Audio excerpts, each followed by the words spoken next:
suppose it's a very limited ambition that we have today. As you know, we've been campaigning for 143 weeks against the imposition of all the bank debt on the Irish people. That's 69.7 billion euro. But all we're doing here today is we managed to persuade the technical group inside here. We're very grateful to them for doing what they're doing, but to bring a motion to the Dáil. And as we've said many, many times to a few of the people inside there, what this motion is not, it's not demanding anything. Even though, believe you me, we have every right to demand. But we're not demanding anything with this motion. We're just putting it up to the government inside here to do something that they have singularly failed to do up to now, which is to ask. Just ask for debt right down from the ECB. I mean, just to ask. So that's what this motion is about inside here tonight. And as I said, it's just the first step. There are 3 steps that we have in the Ballyhea proposals to get bank debt right down for Ireland, but this is the first one. And I'll just tell you a few things that this is not, the promissory notes. These are what they are not, despite anything else that you might hear from government spokespeople. These bonds were not borrowed to close any deficit that we have had for the last 3 or 4 years.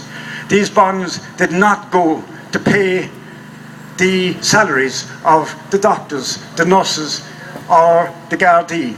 The new troika that the government love to quote every time they're defending something. And yet those are the very people whose salaries and conditions they have been cutting and slicing for the last 3 or 4 years, along with everybody else. This debt was, or these promissory notes were, purely and simply for the benefit of banks, of bondholders, of financial institutions across Europe. Not 1 cent of the 31 billion euro went to the Irish people. There wasn't a single bed put in a single hospital. There wasn't a single door hung in a single classroom in a single school anywhere. There wasn't a single metre of motorway built with this money. Every single cent of it went out of this country. So that's what we are focusing on inside here tonight, just the promissory notes. One more thing that has happened here. You heard about a deal that was done last February where Michael Noonan and all his spokespeople since have been trumpeting that the promissory notes are gone. The promissory notes have just disappeared. There was 25 billion euro left, it's just gone. And what they haven't told you, and this is what we've said about this government over and over again, is they're a government of half-truths, a government of spin and lies. What they have not told you, and what they have not told the Irish people, is that the 25 billion was simply transposed into sovereign bond. It is still going to be borrowed, every cent of it. It is still going to be burned, every cent of it. And we are still going to be paying back that 25 billion, plus the interest, which is calculated at about 47 billion. So over the next 40 years, we will be paying about 72 billion euro on those 25 billion euro bonds. And like I said, not 1 cent of which went to the benefit of the Irish people. So that's all we're asking inside here tonight, is that they just go and ask the ECB. Ask, nothing else, just to go and ask. Like I said, we would be a lot stronger in what we would say, but we're just asking to go in and ask. A couple of those two TDs that are going to be in there speaking on our behalf will now speak to you here. I'll bring the first of them up to you. I don't think it needs any introduction. And I hope some of you heard his speech last night in the Dáil, because it was a fantastic speech. That's Richard Boyd Barrett.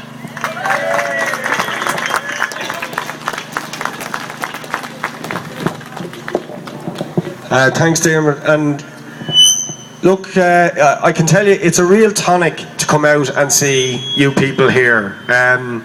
For the last 2 days, I've spent buried down in the bowels of Leinster House, sat across the table from Minister Michael Noonan, the Minister for Finance, and his junior minister's sidekick Brian Hayes, debating the finance bill, which is, you know, one of the major bills implementing the consequences of the decision to load this odious debt run up by the gamblers in the Irish banking system and in the European banking system that's been inflicted on ordinary citizens in this country.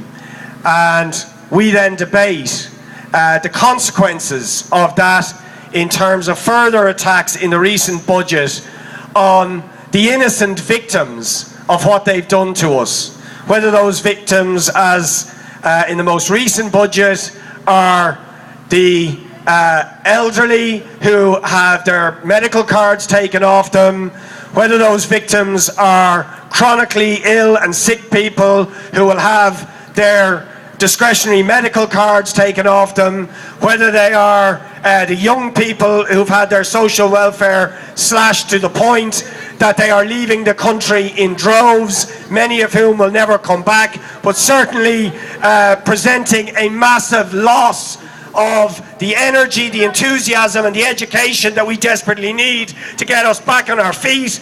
And the government are passing measures that are just pointing them to the door and saying go, whether it is the utterly despicable decision to take the telephone allowance off the elderly, or the utterly obnoxious decision to take the bereavement grant off poor families at the moment when they are suffering a grave loss, the loss of a loved one, robbing them in many cases of the financial resources to give their loved ones a decent burial. It's utterly sickening what they are doing. And when you're in that committee, and you're there as we have been for the last 18 hours, and we try to keep going back to the issue of the debt, and how some people are feeling no pain, how the people who caused this mess in the first place have been insulated and protected at every single turn, while ordinary citizens are being hammered and crucified. The blank stares from Noonan and Hayes, the indifference, the laughing and the sniggering, the chattering among themselves, because they just think, sure, that's old hat. That's all, forget about that. We've had that discussion. That's done and dusted, and we've just got to deal with reality. That's the way they look at it. And the reality, as far as they're concerned, real politic is we have to pay off this debt, and if it means suffering for ordinary people, well, that's it. That's it. And of course, they can do that because overwhelmingly they are themselves insulated from the consequences of their decisions, and the people they represent, the big corporations, the bankers, the very wealthy, they're insulated. They don't feel the pain. They've never had to worry about the cost of burying a loved one. They've never had to worry about the cost of paying a telephone bill. They never had to worry about the cost of going to hospital, putting their kids through school, or putting a roof over their head. They don't have to worry about those things, so they don't feel your pain. It's as simple as that.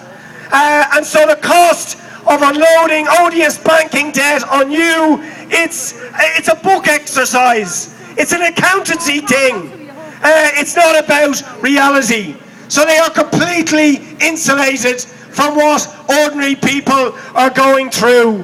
And the other thing that sort of sickens me, when you, the people of Ballyhea and Charleville and Dublin says no, and all the others says no, groups around the country who mobilise and say, no, we have to come back to this, because we will be paying this for decades. Our economy will be crucified for at least a generation because of what you're doing. They say, no, look, what you're asking for is not practical because, you know, the ECB, we don't do monetary financing. That's what they say. We don't do monetary financing. What you're asking for when you say that we should scrap this Anglo-Irish debt that has been put on your shoulders, on the shoulders of ordinary citizens. No, you can't do that. That's completely against the rules. And so we can't even contemplate it. But of course, it's not true that the ECB doesn't do monetary financing, or that our government doesn't do monetary financing and write down debts for certain people. They do it all the time. They monetarily financed the property developers and the bankers to make a casino of the Irish economy in the first place. And that is why we had the bubble, and that is why we had the crash.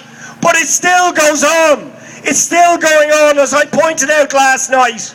Some people are getting their debts written down. And I mentioned just one.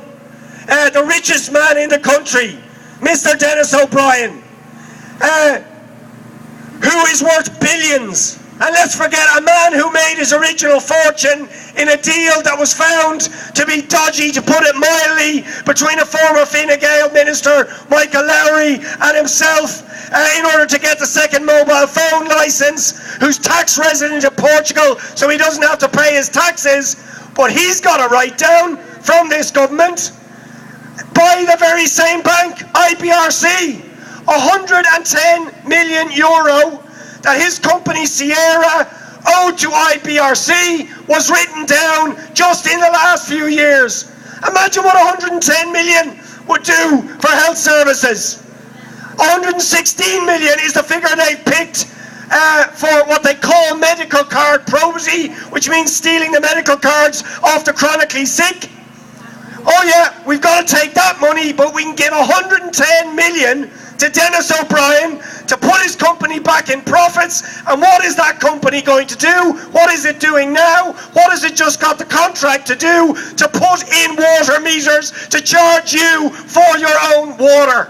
You couldn't make this stuff up. And of course, the other company of his that got to write down our favourite media outlet, independent newspapers, got 100 million of its debts written off to keep it in business. Jesus Christ, you couldn't believe it. And yet they are so brazen. That's real politic. That's economic reality. But when we ask that the debts that have been imposed on ordinary citizens just for Anglo-Irish Bank, or that could we please just ask? Could we just ask maybe that those debts be written down? No, no, no, no. You don't understand economic reality. Well, I say we want nothing to do with that economic reality, because that is the economics of the madhouse, and we need an economics that puts people before profit. I'll leave it at that. Well done to all of you. Thanks very much. Next up, I'm going to call a lady